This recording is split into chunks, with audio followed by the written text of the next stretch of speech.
शहर था। उस शहर में एक अंधी चुड़ैल रहती थी। उस चुड़ैल की दोनों आंखें गायब थी। उसे कुछ भी नहीं दिखता था।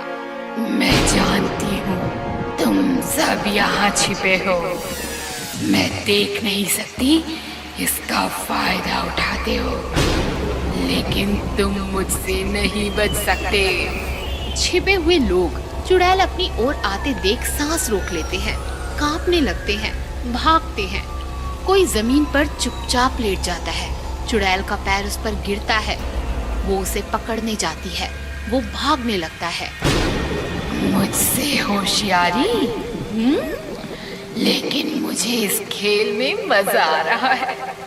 देखती हूँ कहाँ तक भागते हो।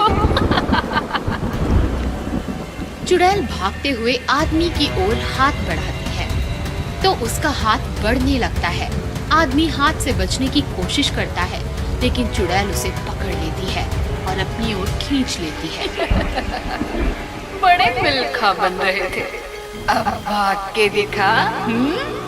छोड़ो मुझे, बचाओ बचाओ। क्या क्या चाहिए तुम्हें? क्यों पकड़ा है मुझे?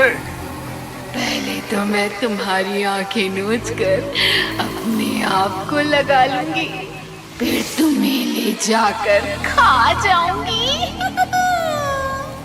चुड़ैल उस आदमी की दोनों आंखें नोच लेती है। आदमी दर्द से चीखने लगता है। चुड़ैल वो आंखें अपने आप को लगा लेती है। अरे वाह, बड़ी अच्छी आंखें हैं तुम्हारी। मुझे तो बहुत साफ साफ दिख रहा है। चल, अब मेरे भोजन का समय हो गया। चल चल, घर चल। चुड़ैल आदमी को अपनी पीठ पर लादकर घर ले जाती है और उसे खा जाती है। चुड़ैल आंखें लगाकर देख तो पाती थी, लेकिन एक दिक्कत थी। उसकी लगाई आंखें सिर्फ 24 घंटों तक ही काम करती थी। 24 घंटों बाद आंखें खराब हो जाती और चुड़ैल फिर से अंधी हो जाती थी। फिर क्या था, अंधी चुड़ैल फिर मार्केट जाती और किसी आदमी की आंख नोचकर फिर से नई आंखें लगा लेती। फिर पूरे मार्केट में चुड़ैल का आतंक फैल जाता है और दुकानदार मार्केट बंद करने का निर्णय लेता है। भाइयों, वो अंधी चुड़ैल रोज आ रही है और किसी ना किसी को उठा के ले जाती है। डर के मारे कस्टमर्स भी मार्केट में नहीं आ रहे। क्या किया जाए? जब तक चुड़ैल का कोई इलाज नहीं होता, हमें मार्केट बंद करना होगा। हाँ, हमें मार्केट बंद करना ही होगा। इस प्रकार दुकानदार मार्केट बंद कर देते हैं और पूरे मार्केट में सन्नाटा छा जाता है। रात होती है। चुड़ैल मार्केट आती है तो मार्केट में कोई भी नहीं होता। चुड़ैल बहुत ढूंढती है पर उसे कोई भी आदमी नहीं मिलता। लगता है मार्केट बंद करवा दिया है। अब मेरा क्या होगा? मुझे आँख और खाना कैसे मिलेगा? चलो ढूंढती हूँ, कोई ना कोई तो मिल ही जाएगा। चलते चलते चुड़ैल एक हॉस्पिटल में पहुंचती है। चुड़ैल को देखकर सारे लोग इधर उधर भागने लगते हैं। चुड़ैल डॉक्टर के केबिन में आती है। डॉक्टर कांपने लगता है। क्या चाहिए तुम्हें? तुम्हारी आंखें चाहिए।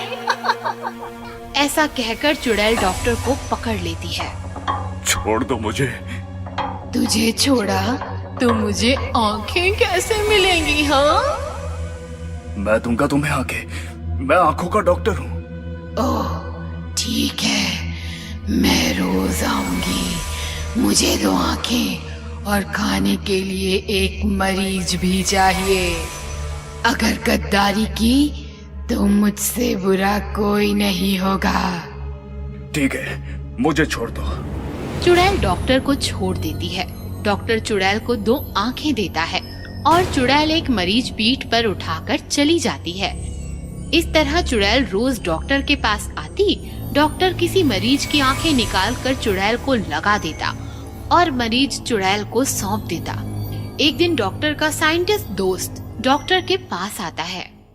डॉक्टर, मैं मृत्यु के बाद अपनी आंखें हॉस्पिटल में दान करना चाहता हूँ। उसकी फॉर्मेलिटीज पूरी करने के लिए मैं यहाँ पर आया हूँ। अरे तुम यहाँ क्यों आए? तुम अपनी आंखें किसी दूसरे हॉस्पिटल में दान करो। क्या बात है डॉक्टर, परेशान लग रहे हो? डॉक्टर साइंटिस्ट को चुड़ैल के बारे में बताता है। तुम चिंता मत करो डॉक्टर, मैं चुड़ैल के लिए ऐसी आंखें बनाऊंगा कि वो देखती रह जाएगी। फिर साइंटिस्ट दिन रात मेहनत करके चुड़ैल के लिए आंखें बनवाता है और आंखें लेकर डॉक्टर के पास आता है। ये लो डॉक्टर, ये आंखें चुड़ैल को लगवा देना। ये कैसी आंखें हैं? ये आर्टिफिशियल आंखें हैं। इसमें कैमरा है जिसकी वजह से चुड़ैल देख पाएगी। इसमें एक और खास बात है। खास बात? वह क्या है? इन आंखों में मैंने माइक्रो बम फिट करवा दिया है जिसका रिमोट मेरे पास है। तभी चुड़ैल आती है। साइंटिस्ट छिप जाता है। डॉक्टर, आंखें तैयार हैं कि नहीं? हाँ तैयार है, आप लेट जाइए। चुड़ैल लेट जाती है। डॉक्टर साइंटिस्ट की दी हुई आंखें चुड़ैल को लगाता है। ये कैसी आंखें हैं डॉक्टर? बड़ी तेज रोशनी है इसमें। वो एक छोटे बच्चे की आंखें हैं, इसलिए ज्यादा तेज है। ठीक है, चलती हूँ, कल तैयार रहना। ऐसा कहकर चुड़ैल चली जाती है। चुड़ैल चली गई है साइंटिस्ट, बाहर आ जाओ। साइंटिस्ट बाहर आता है। फिर डॉक्टर और साइंटिस्ट चुड़ैल का पीछा करते हुए हॉस्पिटल के बाहर आते हैं। अब हम ब्लास्ट कर सकते हैं। ऐसा कहकर साइंटिस्ट रिमोट निकालता है और बटन दबाता है। चुड़ैल की आंखों में टिम टिम आवाज आने लगती है। अरे अरे, ये टिक टिक आवाज कैसी? तभी बड़ा धमाका होता है और चुड़ैल के चीथड़े उड़ जाते हैं।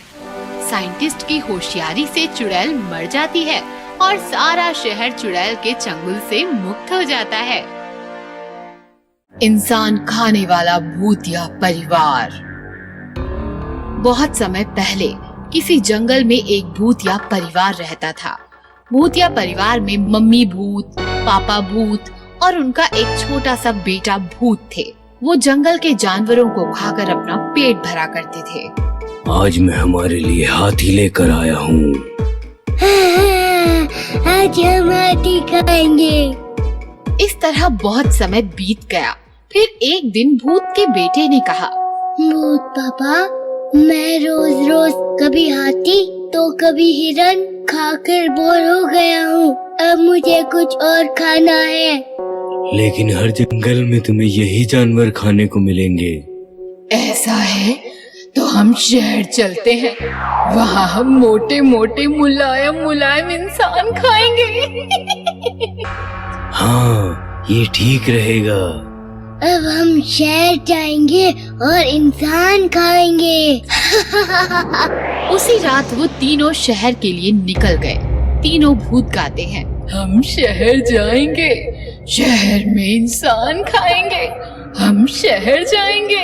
हम शहर जाएंगे, इंसान खाएंगे, शहर जाएंगे, इंसान खाएंगे।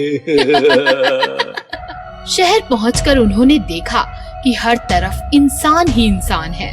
पापा भूत, यहाँ तो बहुत सारे इंसान हैं। हाँ, यहाँ तो छोटे बड़े पतले मोटे कई तरह के इंसान हैं। बहुत मजा आया। और फिर वो तीनों वहीं पार्क के पास ही बने एक खाली खंडर में रहने लगे। अब भूत पापा रोज पार्क से एक इंसान उठाकर ले आता और वो तीनों उसे बड़े मजे से खाते। ये इंसान तो बहुत स्वादिष्ट होते हैं। पेट भर कर खाओ भूत बेटे, क्योंकि शहरों में इंसान कभी खत्म नहीं होते। ऐसे ही बहुत दिन बीत गए। एक दिन सोसाइटी के सेक्रेटरी ने नोटिस किया कि पार्क में अब कम लोग आने लगे हैं। ये सोचकर वो पास ही के एक पुलिस स्टेशन में गया। मुझे लगता है कि पार्क में कुछ गड़बड़ी चल रही है, आप जल्दी कुछ कीजिए। आप चिंता मत कीजिए सेक्रेटरी साहब, मैं जल्द ही पता लगाता हूँ। पुलिस इंस्पेक्टर ने पार्क में जगह जगह सीसीटीवी कैमरा लगवा दिए। फिर जब अगले दिन उन्होंने कैमरा की रिकॉर्डिंग देखी तो वो हैरान रह गए। कैमरा में साफ दिख रहा था कि एक इंसान हवा में उड़ता हुआ पार्क से बाहर जा रहा है। सेक्रेटरी साहब, ये इंसान ऐसे उड़ता हुआ इस खंडर में क्यों चला जा रहा है? मुझे लगता है कि इसे कोई भूत लेकर जा रहा है। अब मुझे तो लगता है इसे कोई भूत लेकर जा रहा है, और लेकिन रिकॉर्डिंग में तो कोई भूत दिखाई नहीं दे रहा। अब हम क्या करेंगे? अब मैं तो सिर्फ इंसानों को पकड़ना जानता हूँ, मुझे भूतों को पकड़ना नहीं आता। इसलिए माफ कीजिए सेक्रेटरी साहब, मैं इसमें आपकी कोई मदद नहीं कर सकता। ये सुनकर सोसाइटी के सेक्रेटरी निराश हो गए और वहाँ से चले गए। उन्हें कुछ समझ नहीं आ रहा था कि वो क्या करें। मैं क्या करूं? सोसाइटी के लोगों को बताया तो वो घबरा जाएंगे। ये सोचकर उन्होंने किसी को कुछ नहीं बताया और दूसरी तरफ रोज पार्क में एक इंसान गायब होता रहा। अब सेक्रेटरी से रहा नहीं गया। उन्होंने सोसाइटी के सभी मेंबर्स की मीटिंग बुलाई और उन्हें सारी बात बताई और कहा, ये भूत पार्क के पास वाले खंडहर में रहता है। अब आप ही बताइए मुझे क्या करना चाहिए। भूत का हम क्या कर सकते हैं? मुझे लगता है हमें ये सोसाइटी छोड़कर चले जाना चाहिए। लेकिन हम इतनी बड़ी सोसाइटी छोड़कर कहाँ पर जाएंगे? लेकिन यहाँ रहे तो भूत हमें खा जाएगा। हाँ, मगर सोसाइटी को छोड़कर भागना गलत होगा। मुझे लगता है कि हमें उन भूतों को यहीं से भगाना चाहिए। लेकिन कैसे? मेरे पास एक आइडिया है। और फिर आइडिया के अनुसार उन्होंने पूरे पार्क में पोस्टर लगवा दिए कि अगले हफ्ते सेक्रेटरी साहब का जन्मदिन है और अपने जन्मदिन पर सेक्रेटरी साहब भूत का बना केक काटना चाहते हैं। इसलिए जो भी भूत पकड़ कर लाएगा सेक्रेटरी साहब उसे ₹1,00,000 देंगे।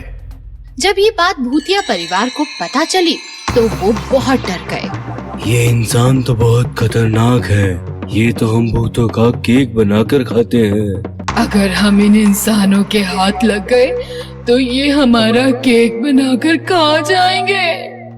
पापा भूत, मम्मी भूत, मुझे इन इंसानों से डर लग रहा है। मुझे वापस जंगल जाना है।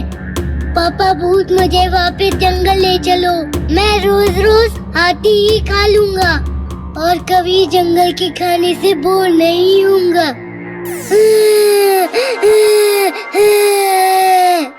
रो मत बेटे भूत, हम अभी वापस जंगल चलते हैं। और इस तरह सोसाइटी के लोगों के एक झूठ से डरकर भूतिया परिवार वापस जंगल लौट गया और सोसाइटी वालों को भूतिया परिवार से मुक्ति मिल गई।